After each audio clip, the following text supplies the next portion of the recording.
now to the West Bank, do you think the world will step in I have to do this. and do something to make this stop? How long will it take? What's the world? Exactly, what's the word? Yeah. So who is in charge? People are all saying that it's America and Britain. They're the two most powerful countries that have a say in this. Is that correct? South Korean fans last night, the World Cup qualifier, South Korea 0, Palestine 0. They were flying the Palestine flag. Solidarity. South Korea. And that's South Korea.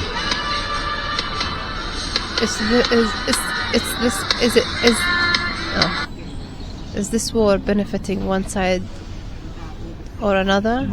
In Korea? As in, like, if Korea and Russia and China are the other two powerful... North Korea is the communist part that is aligned with China, that would be an ally of Russia, and if anything, the world, the Western powers would be against that. You would think that South Korea, being the capitalist side, being the ally of America, would be standing with America within the imperialists, but they're standing with Palestine. Well, it's only a football match, but I would think that's allowed, reflective of the opinion. This one, the genie's out of the bottle with this one. The most widely documented genocide everywhere. The most documented genocide in history, yet the most denied. People can see it. People with a Twitter account can see what's going on. The politicians or the heads of state are the ones that are denying that it's happening. Your everyday person. Are they watching, or are they just? How come the people that are ignoring what's happening? The protests are so big, and people that have never heard of Palestine are flying a flag. All the zombies that parroted the mainstream narrative on Ukraine, on everything else, are also flying the Palestine flag as well. They didn't for years, but now they know about Palestine because it's all over social media. The genie's out of the bottle. As someone said, after October the 7th, thank you very much, thank you. Turkish, is it a lunch or a breakfast?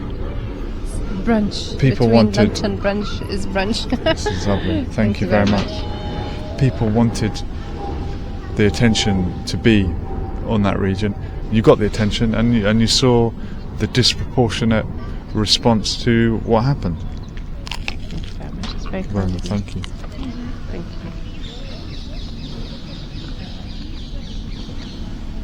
School started, and yet in Gaza you see schools that are used to shelter people are getting bombed still. And not only that, and now they're moving to the West Bank. So if Netanyahu is not doing what's been agreed, and he's going against all the agreements that's been made, I believe in Oslo, am I right? The Oslo Accords was one of the peace agreements between the two sides. That's yours. Is that mine? Thank you. And he's going against it. So it means that any agreement that is being made is not really, they're not really abiding. I mean, look at that. Even they say you have to follow when you are fighting, when you're in a war, you have to follow the certain rules, where you can't just bomb innocent people, and like you can't just. There are certain things that you're not allowed to do, even if you are fighting the enemy. For example, use of white phosphorus. Yeah. That was, for example, cluster bombs. I know they were dropped in Lebanon. Yeah. Where the bombs drop, and then, if I'm correct, other pieces of the bomb break off, and they essentially become landmines that people could detonate. Yeah, the rules of engagement have been broken. So who can stand up and say, look, you went against all of this, we have to stop you? Or money is too powerful, every person that want to speak, they're getting paid not to? Well, this guy got arrested, Richard Medhurst. Let's hear what he got arrested recently. Let's hear what he's saying on Biden and the election coming up. Is there a better choice for people that support Palestine between Trump and Harris? Wait, is he American? Because I think he lives here. I think he lives here. I think he's half English, half American, possibly. I know he's partly English, partly Middle Eastern. I'm not sure where. I would love to meet Richard and speak to him about his heritage, but I do believe he has American citizenship as well. Let's hear what he's saying. When it comes to Joe Biden, the reason they pushed him out, the reason that he had to withdraw his candidacy is not because of the genocide in Gaza. They made him do it because they didn't like his debate performance.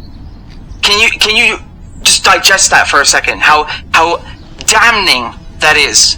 What an indictment of the American political establishment, of America itself, that the media only fulfill their role as a fourth pillar of a so-called democracy, meaning they only, challenge power because they didn't like the face of the guy committing genocide, and they just want a fresh one to continue committing genocide. Can you believe how corrupt that is?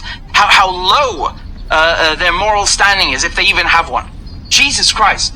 All of them. It's not just the media. It's you Hollywood actors come in and saying, "Oh, please, I love you. I love everything you're doing, but you have to, it's time to just give it to someone else. Come on, like they're appeasing some old grandfather. The guy is a mass murdering scumbag. Jesus Christ, he's a scumbag murderer. How many videos of Palestinians do I have to show you? Like, how many limbs do you have to see blown off in the air? What is wrong with you? Jesus Christ. Okay, you don't care about Palestinians? Do you want to look at people in Yugoslavia? What Biden was supporting then? Do you want to look at Iraq? Maybe, I don't know. There's no shortage of wars that he's engineered. None. And they're saying like, oh, I love him. I love his foreign policy. But, what do you mean you love his foreign policy? Are you out of your goddamn mind? You neoconservative scumbags. Please, just again, digest that. They pushed Biden out just because of a bad debate performance, because he happens to have dementia, which they knew. They ignored that for 4 years. But not because he's committing genocide against Arabs, and has been for decades, in Iraq, in Syria, in Libya, you name it. That doesn't matter. That's okay. That's okay. How damning, how telling. So Richard Medhurst, with his finger on the pulse, sees the bigger picture, that Joe Biden, as part of the Obama administration, would have been involved in what was going on in Syria, Libya. He would have supported the Iraq war, it seems. And Kamala Harris has spoken about wanting a ceasefire, but also committed to sending billions to Israel. So it's not going to change anything. But I think they're trying to coax Muslim voters to vote for Harris, as if she's going to be any better for the Palestinians than Trump. Have you heard Trump speak about his meeting with Mahmoud Abbas? No, I haven't. He said he had that's the leader of the PA. He had a very good meeting with him, and he describes his meeting with the other side as being disappointing, and that he was led to believe that they were eager to come to an agreement to make peace. And Trump says, I found that wasn't the case. He was misled. And so do you believe Trump more than Kamala Harris? Do you think I think he says what he wants to say? I think Trump supporters, I think Israel supporters will vote for Trump. I think Palestine supporters may vote for Harris, but I don't think there's much difference between the two. Maybe one say it Yeah. more openly than another, right? Maybe one says, "I'm gonna kill you all," and the other, I don't know if I'm allowed to say that, but That's all right. Anything goes. and someone else will say, "No, I like you, I'm gonna help you," but then really they don't. Like they're playing a dirty game. Like what used to happen a few years ago. Nothing was open. As in, they used to like quite a lot on TV, on the media. It seems like now they can't. They're not able to because the social media is also run by some real journalists. There are heroes, there are real journalists out there that showed the war and what's happening really in the ground, the real picture. And now people are shifting into watching their platforms than the news. And so many people are waking up and seeing how much of lies come on BBC and the language used and allegation and all of that. It's becoming very clear to people who to listen to, you know? And to be honest, much respect to the Palestinian, much respect for their ability in engaging with the world, while they're even carrying dead bodies, you know, carrying bodies without a head. Like they're going through a massacre, and yet they are filming, documenting, proving to the people what are they going through on a daily basis. Like Bezan, you know, she has been from day one documenting everything, and other big, you know, like when I say big names, they are young. I feel sorry for them because they are young journalists that are having to go through so much to prove to the people of what they are really going through.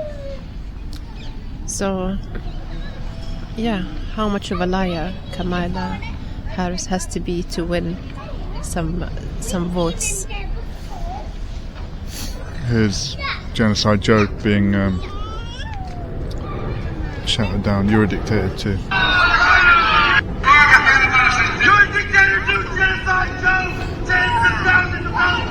Genocide Joe, tens of thousands of Palestinian children are dead.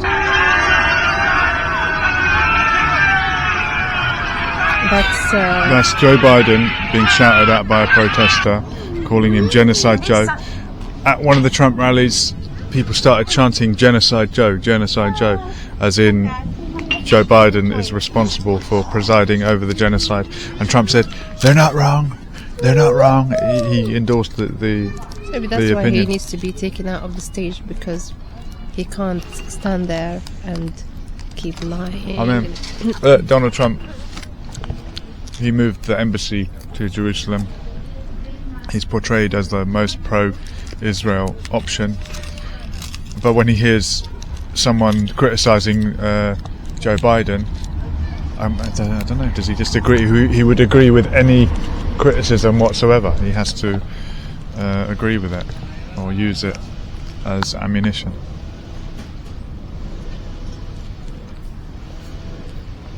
How long do you think the Palestinians need to suffer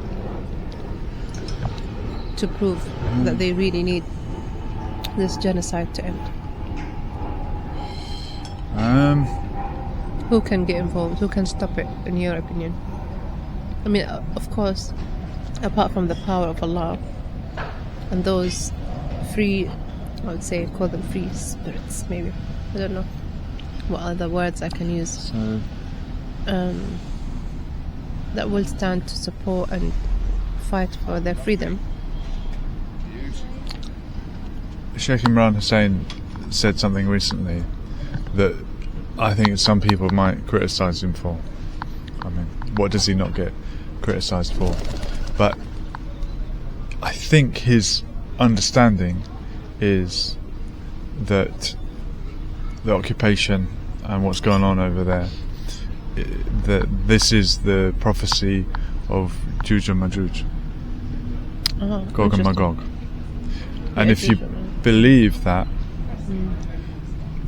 the only way that they will be defeated is when Jesus returns. If that's your belief, then almost nothing you do is going to bring victory. And I think he says resist for as long as you can, and he doesn't give names, he just refers to the Islamic resistance, and he says resist for as long as you can, but understand that the victory won't come until Jesus returns. That's a sad reality, and maybe that's defeatist. Maybe it's wrong to think like that. Maybe we're not in Akhir Zaman, and maybe the world's going to live for another 1,000,000 years. But if you're of the spiritual mindset and you interpret things spiritually, and you say this is a prophecy of a great force that will never be defeated until Jesus returns, then I don't know. What do you think? What do you think about that? There will always be war. We will never live, all of us, in peace and harmony everywhere, because unfortunately humans, they are living they are part of, I don't know if I can call them animals, but Animal kingdom. they are fighting they think they have to fight to remain, you know. You'll always find people that live peacefully and know their day will come and they will die and they will get what they will get, what's written for them, their rizq. And some feel like, no, we have to fight, we have to win, you know, we have to win the game. So there's always going to be good and bad, because we live in a tested world, you know, like we are in dunya. This is not the akhirah, this is not the end. Only afterlife, if you believe in afterlife, where there's heaven or hell, for I believe now I can see clearly who deserve hell from the actions that they take in this dunya, sadly.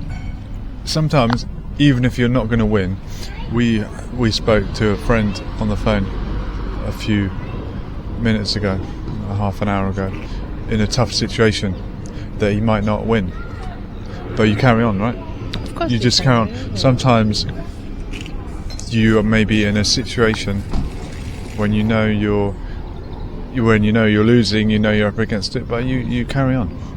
You fight for your rights. That's your right. My right. The right here, thing to do.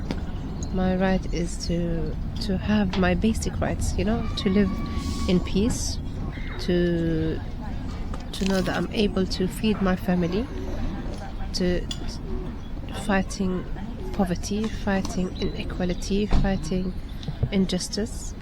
There will always be some sort of a fight, but I'm not going to hold a gun against somebody, you know. I'm not going to go and step in someone's land and say get out of here. I believe Ardullahi wasi'a, the land of Allah is big, and we can all live anywhere we want, anywhere we choose, peacefully. But don't go and claim someone else's land is yours and get them out of their house and say, now this is my house. Another point that the Sheikh mentioned is resist as long as you can, and when you can resist no longer, you make hijrah. At what point does that happen? I mean, and I'm reluctant to say that.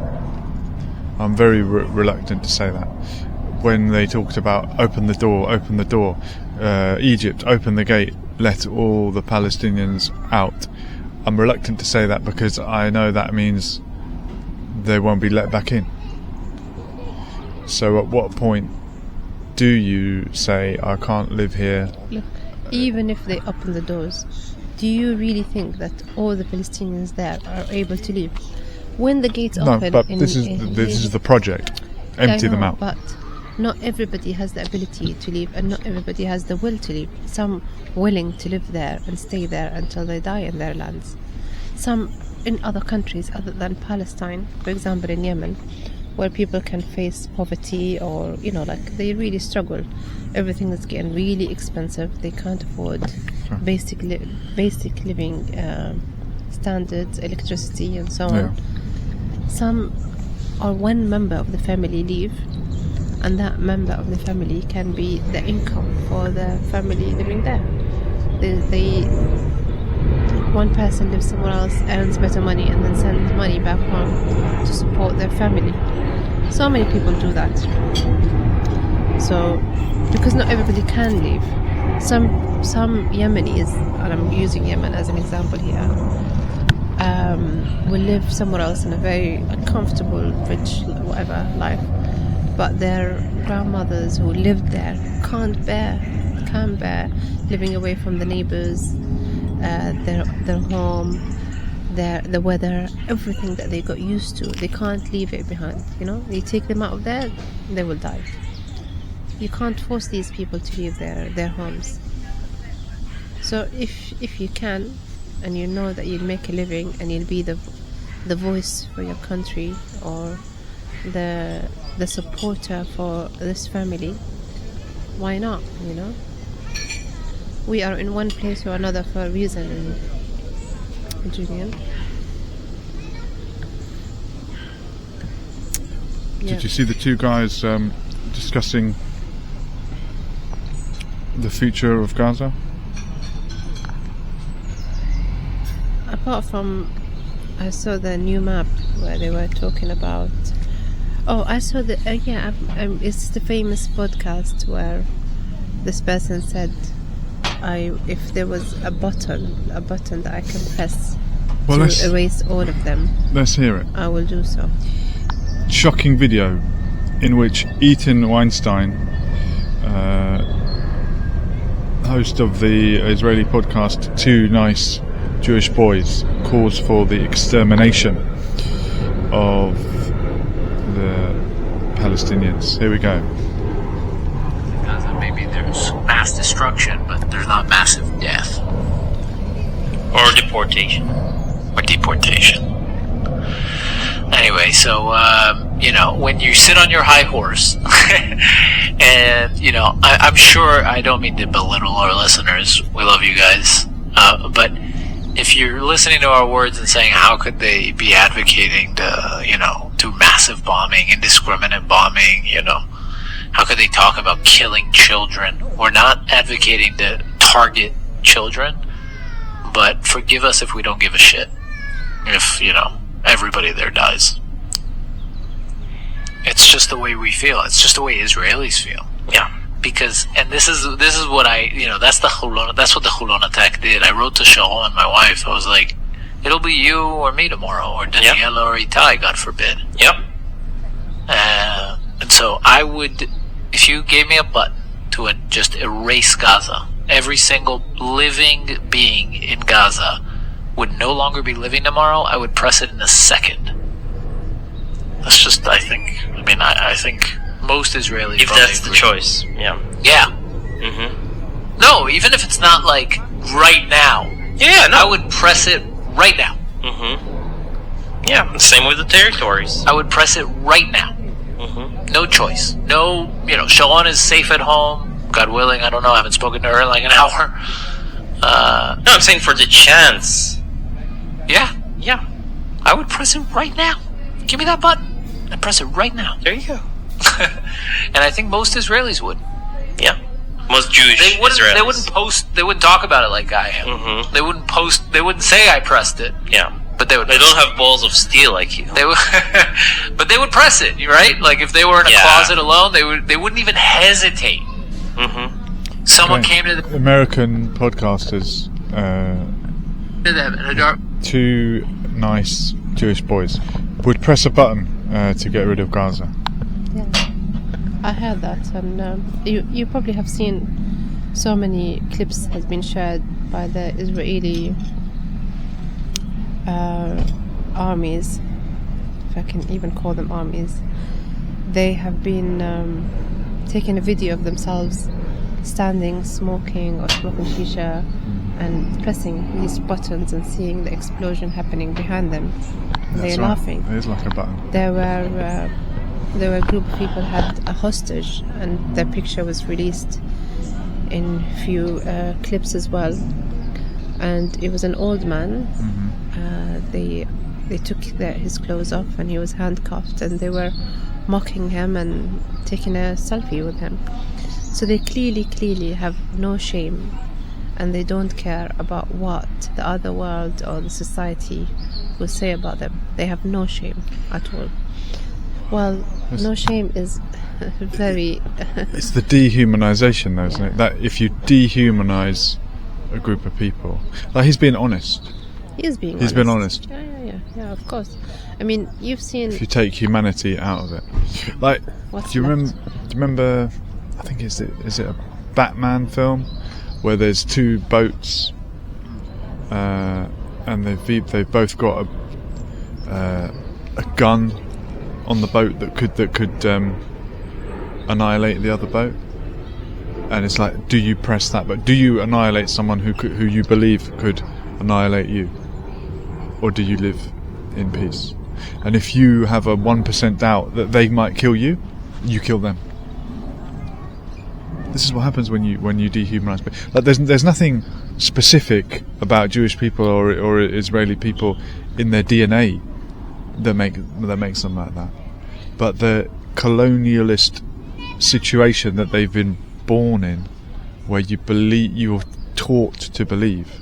The people are taught to believe that they are superior, right? If you believe that you're superior to another, or if you even fear that you're inferior, or you're living below someone else, that's what will breed the hatred. 100%. I mean, you will see on the other side there are many Jewish that are against it and would say this does not represent our religion. Our religion taught us love and harmony, and this is not our land, and you know that some have came out and spoke, but it's like, I don't know why evil win, you know, like maybe there isn't enough Jewish people on that side to speak against what's happening, or maybe the media will try to prevent to show you this, you know. And the videos that will appear and will go viral is these hated videos, or by the head of the army when he came out and said they are animal something. He said they all deserve to be to be killed. So yeah, they're like animals. Yeah, if their leaders say that openly on TV, on social media, and they don't care, like they're not even taught to use like you could even say, I will do all of this, but you could use it in a very smart language, you know. You've got 30 seconds to say what you want to say. Like Obama and all of the old leaders that used to know how to play the game. These people say it bluntly as it is. We don't want you here, we don't want you living. But to finish this, as it's Friday, I want to say Islam teaches love and teaches harmony and teaches us to live together. Love will always win.